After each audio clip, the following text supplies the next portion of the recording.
क्या आपने कभी सोचा है कि रामेश्वरम मंदिर का असली इतिहास क्या है? उस मंदिर की हर दीवार, हर कोने में कौन सा ऐसा रहस्य छिपा है जो सदियों से अनसुलझा है? आखिर वहां मौजूद 2 शिवलिंग की कहानी में ऐसा क्या रहस्य है जो आज भी किसी को पूरी तरह समझ नहीं आया? और वो 22 कुंड, क्या उनका पानी सचमुच चमत्कारी है? क्या हर कुंड की बूंद बूंद में कोई ऐसा रहस्य है जिसे जानने के बाद आपका जीवन हमेशा के लिए बदल सकता है? इन कुंडों का एक एक पानी का स्वाद और गुण आखिर अलग क्यों है? क्या ये सिर्फ धार्मिक मान्यता है या इसके पीछे कोई अज्ञात शक्ति छिपी है? आखिर ऐसा क्या हुआ था कि पूरा शहर खंडहर में तब्दील हो गया? क्या यह सिर्फ एक प्राकृतिक आपदा थी या इसमें किसी प्राचीन शाप का असर था? उस वीरान जगह के हर पत्थर, हर धूल के कण में कौन सी अनकही कहानियां दबी पड़ी हैं? रामेश्वरम के रहस्यमयी पत्थर जो पानी पर तैरते हैं, क्या ये सचमुच राम सेतु के अवशेष हैं या इन पत्थरों में कोई ऐसा जादू है जो विज्ञान के हर नियम को चुनौती देता है? क्या वाकई इन पत्थरों का रहस्य हमारे इतिहास से कहीं गहरे जुड़ा है? और वो रहस्यमयी मणि जो मंदिर के अंदर छिपी है, क्या उसके भीतर कोई ऐसी ऊर्जा है जो आज भी किसी को महसूस होती है? क्या उसका अस्तित्व सच्चाई है या महज एक पौराणिक कथा? क्या इस मणि के रहस्य को कभी कोई उजागर कर पाएगा? क्या गंधमादन पर्वत आज भी उन अनसुलझे रहस्यों का गवाह है जो केवल कुछ विशेष साधकों को ही दिखाई देते हैं? क्या वहां की चोटी पर चढ़ने से इंसान की आत्मा और शक्ति में कुछ बदलाव आता है? विलुंड कुंड का पानी आखिर इतना अनोखा क्यों है? क्या इस पानी में किसी खोई हुई सभ्यता के रहस्य छिपे हैं? क्या इस पानी का रंग, स्वाद और ताकत सिर्फ प्राकृतिक है या इसके पीछे किसी दैवीय शक्ति का हाथ है? तो नमस्कार दोस्तों, मैं रवि आपका मेरे चैनल रवि वर्ल्ड ट्यूब में स्वागत करता हूं। तो चलिए इन सभी सवालों के जवाब जानने के लिए हमारे साथ अंत तक बने रहें, क्योंकि हर सवाल के पीछे छिपा है एक ऐसा रहस्य जो आपको न सिर्फ चौंका देगा बल्कि सोचने पर भी मजबूर कर देगा कि आखिर ये कैसे मुमकिन है। अगर आपने कभी रामेश्वरम जाने के बारे में नहीं सोचा है तो इस वीडियो के अंत तक यकीन मानिए आपका मन जरूर करेगा कि इन रहस्यों की परतों को खुद जाकर देखें और महसूस करें। भारत एक ऐसा देश है जहां अनगिनत ऐतिहासिक स्थल और प्राचीन मंदिर देखने को मिलते हैं और हर एक का अपना अनोखा महत्व और गौरवशाली इतिहास है। इन्हीं में से एक है रामेश्वरम मंदिर, जो न केवल अपनी सुंदरता के लिए जाना जाता है बल्कि अपने अद्भुत रहस्यों और धार्मिक मान्यताओं के लिए भी अत्यधिक पूजनीय है। रामेश्वरम मंदिर तमिलनाडु राज्य में स्थित एक भव्य हिंदू मंदिर है जो भगवान शिव को समर्पित है। इस मंदिर को दक्षिण भारत का काशी माना जाता है और यह 4 धामों में से एक है। यह केवल 4 धामों में एक प्रमुख धाम ही नहीं है, बल्कि यहाँ स्थित शिवलिंग को भारत के 12 ज्योतिर्लिंगों में से एक के रूप में भी पूजा जाता है। इसकी इस अद्वितीय महत्ता के कारण यह मंदिर धर्म और आस्था का एक विशाल केंद्र बन चुका है। इस मंदिर की सबसे खास बात यह है कि यहाँ आने वाले श्रद्धालुओं का मानना है कि अगर वे गंगा जल से भगवान शिव की पूजा करते हैं तो उनकी हर मनोकामना पूरी होती है। इतना ही नहीं, इस पवित्र स्थल पर आकर यहाँ के पवित्र जल में स्नान करने से शरीर की गंभीर से गंभीर बीमारियों का भी नाश हो जाता है। यह आस्था और चमत्कारों का ऐसा संगम है जो हर भक्त के दिल में एक अनोखी श्रद्धा जगाता है। रामेश्वरम मंदिर की वास्तुकला की बात करें तो इसकी भव्यता और आकर्षक बनावट किसी को भी मंत्रमुग्ध कर देती है। लगभग 15 एकड़ के विशाल क्षेत्र में फैले इस मंदिर के चारों ओर पत्थर की मजबूत दीवारें खड़ी हैं और इसका प्रवेश द्वार लगभग 40 मीटर ऊंचा है। इस मंदिर की भव्यता को देखकर ऐसा प्रतीत होता है जैसे समय भी इसके सामने ठहर गया हो। आपने उत्तर भारत में काशी के धार्मिक महत्व के बारे में सुना होगा, उसी प्रकार दक्षिण भारत में रामेश्वरम का विशेष स्थान है। लेकिन इस मंदिर का महत्व सिर्फ धार्मिक आस्था तक ही सीमित नहीं है, यह महाकाव्य रामायण से भी गहराई से जुड़ा हुआ है। ऐसा कहा जाता है कि भगवान विष्णु के 7वें अवतार भगवान राम ने यहीं से लंका जाने के लिए धनुषकोडी में राम सेतु का निर्माण किया था, जो मंदिर से केवल 20 किलोमीटर दूर है। इस पौराणिक घटना ने रामेश्वरम को और भी अधिक पवित्र और पूजनीय बना दिया है। इस मंदिर की एक और अद्भुत विशेषता है, यहाँ मौजूद 2 शिवलिंग। आमतौर पर भगवान शिव के मंदिर में एक ही शिवलिंग होता है, लेकिन रामेश्वरम मंदिर में 2 शिवलिंगों की स्थापना ने इसे एक रहस्यमयी स्थल बना दिया है, जहां हर कोई इन रहस्यों को जानने और समझने के लिए उत्सुक रहता है। आज की इस वीडियो में हम आपको रामेश्वरम मंदिर से जुड़े इन सभी रहस्यों और चमत्कारों के बारे में विस्तार से बताएंगे। तो दोस्तों, इस वीडियो को बिना स्किप किए अंत तक जरूर देखें, क्योंकि रामेश्वरम मंदिर के हर रहस्य और इसके पीछे छिपी हर कहानी को जानना अपने आप में एक अद्भुत अनुभव है। रामेश्वरम मंदिर में कुल 3 प्रमुख गलियारे हैं और हर गलियारा अपने आप में विशेष और रहस्यमयी है, जिसमें से पहला गलियारा, जो कि सबसे पुराना गलियारा माना जाता है और इसके निर्माण की तारीख को 12वीं शताब्दी का बताया जाता है। यह गलियारा अपने समय की वास्तुकला का बेहतरीन उदाहरण है, जिसे देखकर उस दौर की कला और निर्माण तकनीक की झलक मिलती है। वहीं दूसरे गलियारे की विशेषता यह है कि इसमें 108 शिवलिंग स्थापित हैं, जो भगवान शिव के प्रति आस्था और श्रद्धा का प्रतीक हैं। इसके अलावा यहाँ भगवान गणपति की एक सुंदर मूर्ति भी स्थापित है, जो भक्तों को विशेष रूप से आकर्षित करती है। इस गलियारे का महत्व धार्मिक दृष्टिकोण से अत्यंत महत्वपूर्ण है, क्योंकि यहाँ की हर मूर्ति और शिवलिंग का अपना पौराणिक महत्व है। वहीं तीसरा गलियारा, जो कि सबसे प्रसिद्ध और सबसे भव्य गलियारा है, इसे दुनिया के सबसे लंबे खंभे वाले गलियारों में से एक माना जाता है, जिसमें 1212 खंभे लगे हुए हैं। हर खंभे की ऊंचाई लगभग 23 फीट है और उन पर की गई नक्काशी की सुंदरता देखकर हर कोई हैरान रह जाता है। इन खंभों पर की गई बारीक नक्काशी कला की उत्कृष्टता को दर्शाती है, जो समय के साथ और भी मनमोहक बन गई है। इन खंभों को बनाने के लिए इस्तेमाल किया गया ग्रेनाइट अपने आप में एक रहस्य है। दिलचस्प बात यह है कि रामेश्वरम के आसपास कहीं भी ऐसा कोई पहाड़ या स्थान नहीं है जहां से यह ग्रेनाइट निकाला गया हो। माना जाता है कि इस मंदिर के निर्माण के लिए इन पत्थरों को नाव के जरिए काफी दूर दूर से मंगाया गया था, संभवतः तमिलनाडु के किसी अन्य हिस्से से। यह तथ्य इस मंदिर की निर्माण प्रक्रिया को और भी अद्भुत और रहस्यमयी बना देता है, क्योंकि उन दिनों में इतने भारी पत्थरों को लाकर इस भव्य संरचना को तैयार करना अपने आप में एक असाधारण कार्य था। रामेश्वरम मंदिर की स्थापत्य शैली द्रविड़ वास्तुकला का उत्कृष्ट उदाहरण है। इस मंदिर के गलियारों की दीवारों पर हिंदू देवी देवताओं और पौराणिक कथाओं की अद्भुत नक्काशी की गई है, जो हर आगंतुक को उस काल की महानता और दिव्यता का एहसास कराती है। इन चित्रों और नक्काशियों में हमारे धर्म और संस्कृति की गहराई छुपी हुई है, जो भारतीय पौराणिक कथाओं को जीवंत करती हैं। रामेश्वरम मंदिर का निर्माण मूल रूप से पांड्या राजवंश के दौरान हुआ था। यह राजवंश अपनी धार्मिक आस्था और वास्तुकला में योगदान के लिए प्रसिद्ध था। बाद में श्रीलंका के जाफना के तमिल राजाओं ने इस मंदिर का जीर्णोद्धार किया और इसे और भी भव्य और आकर्षक बनाया। यह मंदिर उस समय की कला और विज्ञान के मेल का बेहतरीन उदाहरण है, जो हर कोने से अपनी दिव्यता और महानता को बयां करता है। रामेश्वरम का यह ज्योतिर्लिंग 12 ज्योतिर्लिंगों में से एक है और इसके बारे में शिव पुराण और स्कंद पुराण में भी उल्लेख किया गया है। यह माना जाता है कि भगवान राम ने स्वयं अपने हाथों से इस ज्योतिर्लिंग की स्थापना की थी। जब भगवान राम ने रावण का वध किया तो वह अपनी पत्नी देवी सीता के साथ रामेश्वरम के तट पर पहुंचे। यहां उन्होंने ब्रह्म हत्या के पाप से मुक्त होने के लिए शिव की पूजा करने का निश्चय किया, लेकिन उस समय रामेश्वरम में कोई मंदिर नहीं था जहां वह भगवान शिव की पूजा कर सके।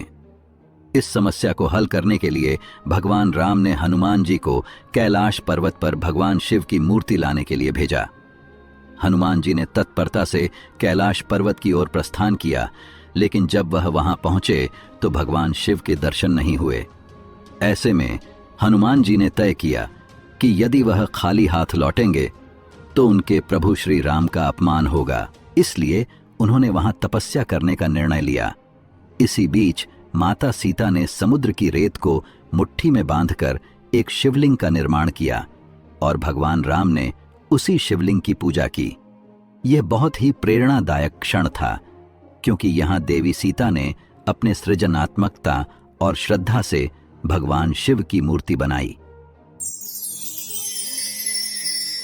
जब हनुमान जी कैलाश पर्वत से लौटे और उन्होंने देखा कि पूजा के लिए पहले से ही एक शिवलिंग स्थापित किया जा चुका है, तो उन्होंने बहुत दुख महसूस किया।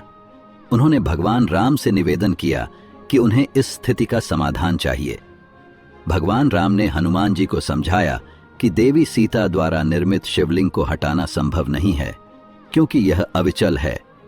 इसीलिए भगवान राम ने कहा, तुम अपने द्वारा लाए शिवलिंग को इस स्थापित शिवलिंग के पास ही स्थापित कर दो। जो भक्त तुम्हारे लाए शिवलिंग के दर्शन नहीं करेंगे, उन्हें रामेश्वरम दर्शन का पुण्य फल प्राप्त नहीं होगा। इस प्रकार रामेश्वरम मंदिर में 2 शिवलिंग स्थापित हैं। एक का नाम रामलिंगम है, जिसे भगवान राम ने स्थापित किया, और दूसरे का नाम विश्वलिंगम है, जिसे हनुमान जी ने लाया था। यह दोनों शिवलिंग आज भी भक्तों की आस्था और श्रद्धा का केंद्र बने हुए हैं। चलिए अब आपको रामेश्वरम मंदिर के अनोखे 22 कुंडों के बारे में बताते हैं, जो न केवल अपने रहस्यों के लिए प्रसिद्ध हैं, बल्कि तीर्थ यात्रियों के लिए एक महत्वपूर्ण स्थान भी है। ये कुंड हर साल 300 मिलियन से अधिक तीर्थ यात्रियों को आकर्षित करते हैं, जो यहाँ आकर स्नान करते हैं और अपने पापों से मुक्ति पाते हैं। रामेश्वरम मंदिर में स्थित ये 22 कुंड अपने आप में अद्भुत हैं।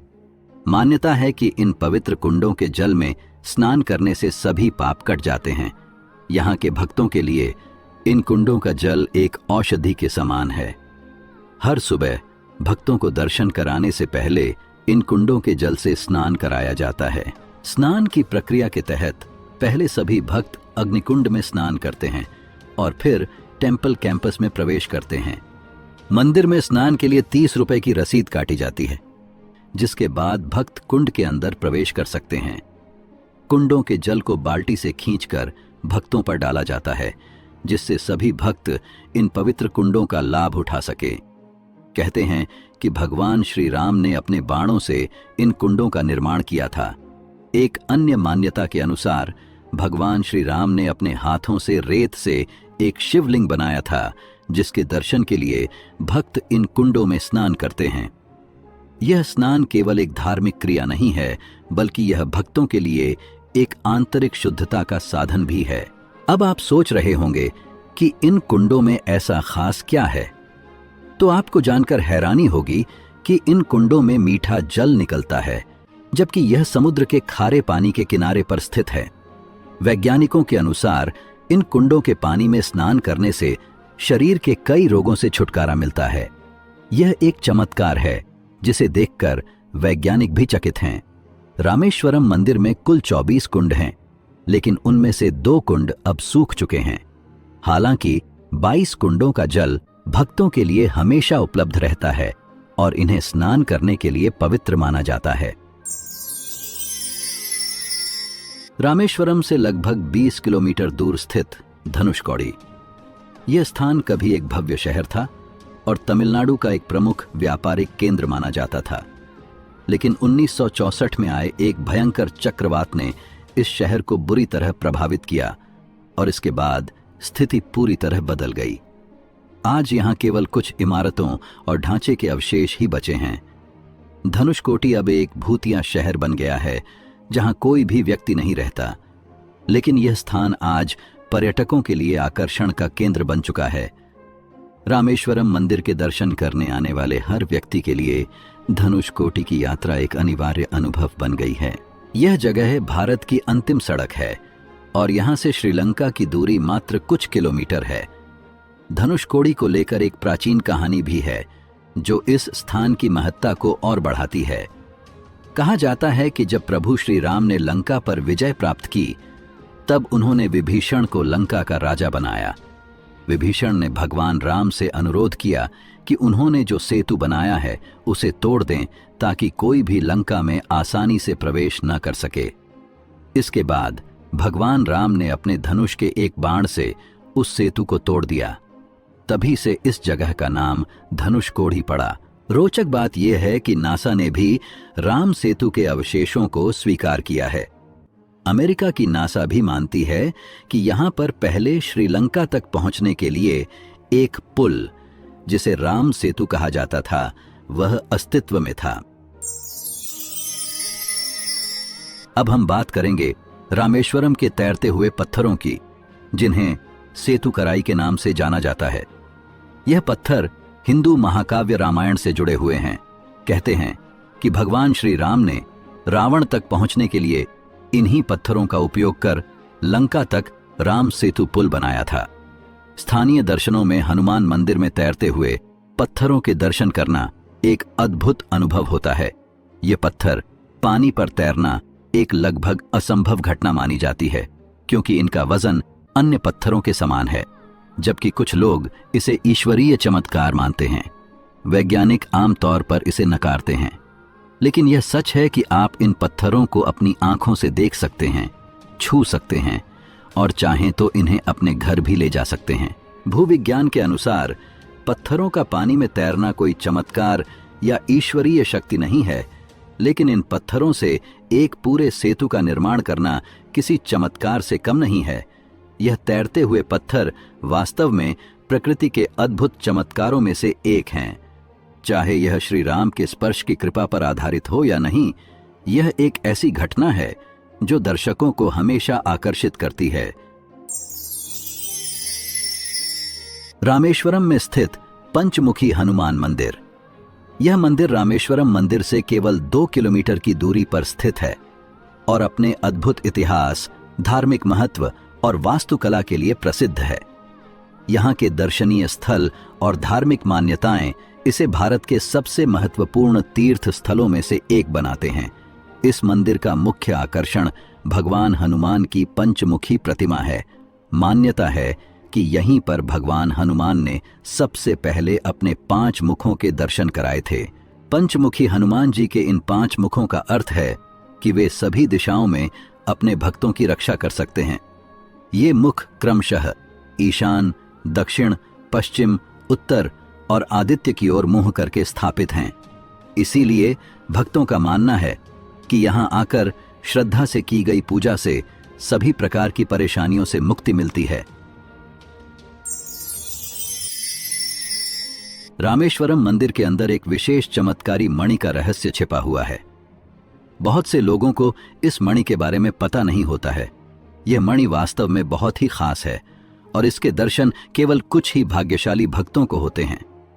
इस मणि को देखने के लिए आपको सुबह 4 बजे से 5 बजे के बीच मंदिर के गर्भगृह में पहुंचना होगा। कहा जाता है कि यह मणि शेषनाग की है, जिस पर भगवान विष्णु विराजमान हैं। धार्मिक मान्यता के अनुसार जब भगवान श्री राम ने यहाँ शिवलिंग स्थापित किया था, तब शेषनाग ने अपनी मणि को शिवलिंग के ऊपर स्थापित कर दिया था। इस मणि का विशेष महत्व है और इसे चमत्कारी माना जाता है।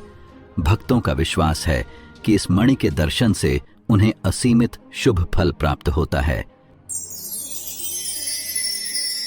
रामेश्वरम में स्थापित जटायु तीर्थम का पवित्र मंदिर जटायु के सम्मान में बनाया गया था, जो भगवान राम के सबसे वफादार भक्तों में से एक थे।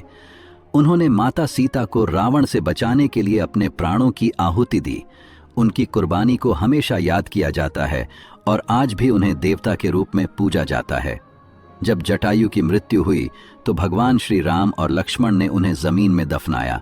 जहां उन्हें दफनाया गया था वहां जटायु मंदिर बनाया गया है। इस मंदिर के अंदर यज्ञों से प्राप्त होने वाली पवित्र भस्म है, जिसे चमत्कारी माना जाता है।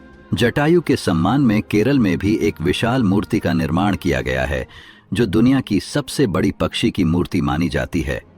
यह अद्भुत मूर्ति केरल राज्य के चक्कतला गांव में स्थित जटायु अर्थ सेंटर नेचर पार्क में है, जिसे स्टील और कंक्रीट से बनाया गया है। यहाँ गंधमादन नामक पहाड़ी की महत्ता विशेष रूप से भगवान हनुमान से जुड़ी हुई है। इस पहाड़ी की मान्यता है कि भगवान हनुमान ने इसी स्थान से समुद्र को पार करने के लिए छलांग लगाई थी ताकि वे सीता जी को लंका से मुक्त कर सकें। गंधमादन पहाड़ी का नाम संस्कृत के गंध अर्थात सुगंध और मादन अर्थात पर्वत से मिलकर बना है। मान्यता है कि इस पहाड़ी पर स्थित औषधियां और फूल भगवान हनुमान द्वारा लाए गए थे, जिससे इसे विशेष धार्मिक महत्व प्राप्त हुआ है। यहाँ भक्तजन श्रद्धा और भक्ति के साथ आते हैं और हनुमान जी की पूजा करते हैं। इसके अलावा गंधमादन पहाड़ी के पास कई अन्य धार्मिक स्थल भी हैं, जैसे कि हनुमान टेम्पल, जहां श्रद्धालु भगवान हनुमान की पूजा अर्चना करते हैं। यहाँ से रामेश्वरम का समुद्र तट भी बहुत निकट है, जिससे भक्तजन यहाँ स्नान कर सकते हैं और अपने पापों का नाश कर सकते हैं। ऐतिहासिक दृष्टि से भी गंधमादन पहाड़ी का विशेष महत्व है, क्योंकि यह स्थल रामायण के महत्वपूर्ण घटनाक्रम से जुड़ा हुआ है। यहाँ श्री राम ने अपनी विशाल सेना का संगठन किया था ताकि वे लंका पर चढ़ाई कर सकें और रावण से सीता जी को मुक्त कर सकें। यह स्थान रामायण की गाथाओं में एक महत्वपूर्ण पड़ाव है और आज भी यहाँ आने वाले श्रद्धालु अपने विश्वास और आस्था के साथ यहाँ आते हैं। गंधमादन की यह पवित्रता और इसके साथ जुड़ी कथाएं इसे रामेश्वरम का एक महत्वपूर्ण धार्मिक स्थल बनाती है, जहां भक्तजन आस्था के साथ आते हैं और भगवान हनुमान की कृपा की कामना करते हैं। गंधमादन पर्वत के रास्ते के आरंभ में स्थित साक्षी हनुमान मंदिर एक महत्वपूर्ण धार्मिक स्थल है, जो श्रद्धालुओं के बीच अत्यधिक लोकप्रिय है। इस मंदिर में भगवान हनुमान की एक भव्य मूर्ति स्थापित की गई है, जो भक्तों को बाहर से ही दिखाई देती है। साक्षी हनुमान मंदिर का नामकरण इस कारण से हुआ है कि मान्यता है कि भगवान श्री राम जब लंका पर चढ़ाई के लिए निकले तो उन्होंने इसी स्थान से लंका को पहली बार देखा। उस समय भगवान हनुमान उनके साथ थे और इस महत्वपूर्ण क्षण के साक्षी बने। इसलिए इस स्थान पर स्थापित हनुमान जी की मूर्ति को साक्षी हनुमान के रूप में पूजा जाता है। यह मंदिर न केवल धार्मिक आस्था का केंद्र है, बल्कि इसकी भव्यता और शांति भी भक्तों को आकर्षित करती है। मंदिर के आसपास का वातावरण प्राकृतिक सौंदर्य से भरा हुआ है, जहां से श्रद्धालु गंधमादन पर्वत की ऊंचाइयों और समुद्र के दृश्य का आनंद ले सकते हैं। मंदिर की परंपराएं भी अद्वितीय हैं। यहां आने वाले श्रद्धालु विशेष रूप से संतान सुख की प्राप्ति और अपने पापों के नाश के लिए प्रार्थना करते हैं। भक्तजन इस पवित्र स्थान पर मन की शांति और आशीर्वाद की कामना करते हैं। गंधमादन पर्वत पर श्री राम के चरण चिन्हों का विशेष महत्व है। इन चरण चिन्हों की पूजा यहां आने वाले भक्तजन बड़ी श्रद्धा और आस्था के साथ करते हैं। मान्यता है कि जब भगवान श्री राम लंका पर चढ़ाई के लिए निकले तो उन्होंने यहां अपने चरण चिन्ह छोड़े थे, जो इस स्थान की धार्मिकता और पवित्रता को दर्शाते हैं। श्री राम के चरण चिन्हों को श्रद्धालु भगवान की उपस्थिति का प्रतीक मानते हैं। ये चिन्ह भक्तों को यह याद दिलाते हैं कि भगवान राम ने इस धरती पर आकर अपने कार्यों को पूरा किया था। भक्तजन इन चरण चिन्हों के आगे श्रद्धा के साथ प्रार्थना करते हैं।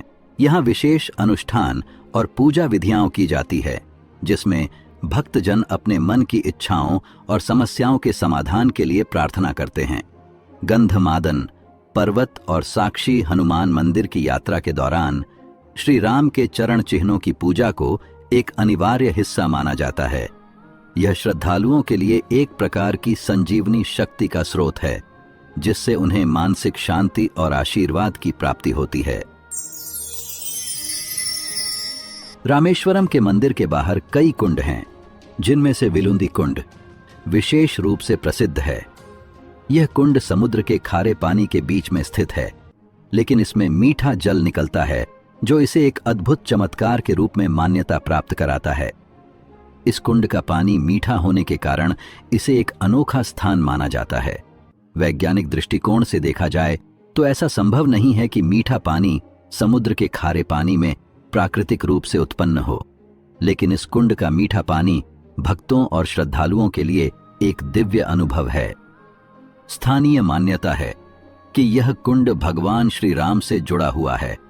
कहा जाता है कि जब भगवान राम ने समुद्र को पार करने का निर्णय लिया तो उन्होंने इस कुंड का निर्माण किया था ताकि श्रद्धालुओं को यहाँ मीठे जल का लाभ मिल सके। भक्तजन यहाँ स्नान करते हैं और इस मीठे जल का सेवन करते हैं, इसे पवित्र मानते हैं। विलुंदी कुंड के पास भक्तजन विशेष पूजा अर्चना करते हैं। यहाँ आस्था के साथ स्नान करने से पापों का नाश और शांति की प्राप्ति का विश्वास किया जाता है। यह कुंड केवल धार्मिक महत्व ही नहीं बल्कि प्राकृतिक सौंदर्य के लिए भी प्रसिद्ध है। भक्त और पर्यटक यहाँ की प्राकृतिक सुंदरता का आनंद लेने और तस्वीरें खींचने के लिए आते हैं। इस कुंड के आसपास की संस्कृति भी इसके महत्व को बढ़ाती है। यहाँ के स्थानीय लोग इसे अपनी पहचान मानते हैं और इसके संरक्षण के लिए प्रयासरत रहते हैं। विलुंदी कुंड रामेश्वरम के धार्मिक स्थलों में एक महत्वपूर्ण स्थान रखता है। इसकी अद्भुत विशेषता और धार्मिक मान्यता इसे भक्तों और पर्यटकों के लिए एक महत्वपूर्ण स्थल बनाते हैं। यह स्थान न केवल आस्था का प्रतीक है बल्कि यहाँ आने वाले लोगों को एक अद्वितीय अनुभव भी प्रदान करता है। कहा जाता है कि एक बार माता सीता को तीव्र प्यास लगी थी। उस समय उनके आसपास समुद्र के अलावा कोई और जल स्रोत नहीं था। माता की प्यास बुझाने के लिए भगवान राम ने तुरंत एक उपाय सोचा। उन्होंने अपने धनुष की नोक से विल्लू रणि कुंड को खोदा, जिससे मीठा पानी निकलने लगा। इस कार्य से माता सीता की प्यास बुझ गई और भगवान राम ने उनकी भक्ति को प्रकट किया। इस घटना से यह कुंड बाणगंगा के नाम से प्रसिद्ध हो गया। यह नाम इस बात को दर्शाता है कि इसे भगवान राम के धनुष यानी बाण द्वारा खोदा गया था। कुंड का मीठा पानी आज भी भक्तों के लिए एक पवित्र आस्था का स्रोत है। भक्तजन यहाँ आकर इस कुंड के पानी का सेवन करते हैं और पवित्र स्नान करते हैं। इसे गंगा नदी के समान पवित्र माना जाता है और यहाँ आने वाले लोग इसे आशीर्वाद प्राप्त करने का माध्यम मानते हैं। इस प्रकार बाणगंगा केवल एक जल स्रोत नहीं है बल्कि यह रामायण की गाथाओं से जुड़ा एक महत्वपूर्ण स्थल है, जहाँ माता सीता और भगवान राम की प्रेम कहानी की एक झलक मिलती है। यह स्थान रामेश्वरम की धार्मिक यात्रा का अनिवार्य हिस्सा बन चुका है, जहाँ लोग अपनी भक्ति के साथ आते हैं और भगवान राम के प्रति अपनी श्रद्धा व्यक्त करते हैं। उम्मीद है आपको वीडियो के माध्यम से कई सवालों के जवाब मिल गए होंगे और बहुत कुछ नया जानने को मिला होगा। अगर आपको हमारी वीडियो अच्छी लगी हो तो वीडियो को लाइक कर और लोगों तक भी शेयर कर दे। वहीं अगर आपने अभी तक चैनल सब्सक्राइब नहीं किया है तो चैनल को सब्सक्राइब कर हमें सपोर्ट करें।